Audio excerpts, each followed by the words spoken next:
hii mambo ya pesa baadaye. Lakini wanauliza pesa kabla bibi hajapona. Oh, shida imekuwa pesa. Hebu niambie huyo bibi anaumia tumbo. Waulize pesa kabla bibi hajatibiwa. Bwana wameniweka kuanzia jana saa 11. Tumekuja hapa na gari, mtu mmoja alinileta na gari. Msamaria tu alileta hapa na gari. Bibi yangu anaumia, tumbo inamsokota, tumbo inaumia. Sijui ni shida gani. Alafu wameniacha tu niumie. Akiwacha wakati. Mimi nilikuwa najua kitu mazuri, lakini mmenifanya mabaya. Mama.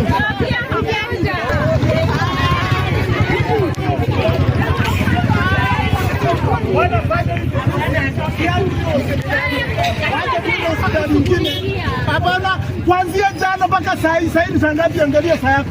Saa 1 tulikuwa hapa jana mpaka saa hii usiku. Mgonjwa anatibiwa saa ngapi? Wacha tuende mbele, mgonjwa atibiwe. Tujue Mungu wako tuwa mbinguni. Wacha kufia kwa barabara nijua amekufa. Mgonjwa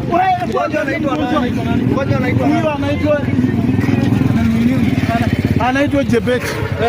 Anaitwa Jebet. Lakini si utampeleka maybe private. Wacha tumpeleke hospitali tu. Mungu hata kama ni private, Mungu atamsaidia. Mungu atamsaidia 20 years. 20 years. Sasa huku mimi nimekaa huku. Lakini hawa watu wanisikia kama my friend, mgonjwa wangu mimi nimekaa hapa. Mimi najua hawa ni watu yetu. Tunakaa mahali pamoja.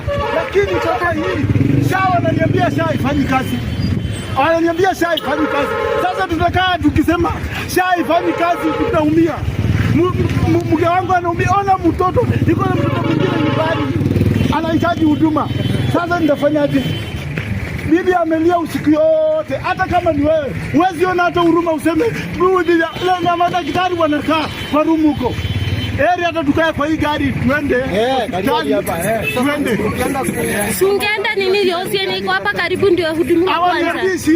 Hawaniambii shida. Hawa wanasema tu leta siku nini tuingie wapi?